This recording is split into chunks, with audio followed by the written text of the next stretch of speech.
Gitinguha ang pagtukod ug multi-purpose facility nga oval with grandstand sa luyong bahin sa Luok National High School sa Barangay Luok.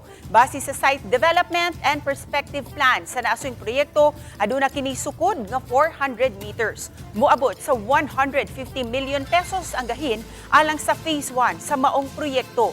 Samtang laing 150 million pesos usab sa phase 2. Matud sa kongresista Ahong Chan, pabarugon kini sa 9.7 hectares nga luna sa Dakbayan sa Barangay Luok. Apan kay ang maong dapit, gipanag-iya man sa Naval Forces Central, gitinguha karon sa Lapu-Lapu City LGU nga makakuha sa pag-uyon sa NAVFORCEN. Samtang sa interview usab sa RTV Balitang Bisdak sa commander sa Naval Forces Central, gipasabot ni ini nga makigsabot pa sila sa city government ug sa uluhang buhatan sa Philippine Navy kinsa maoy makadesisyon kabahin ni ini.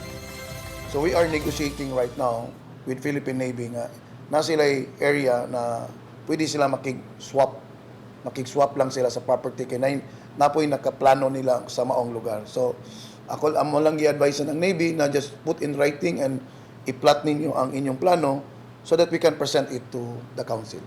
We are not the decision maker on that particular decision. So higher headquarters will have to review that and give us the guidance on what to do or move forward after this.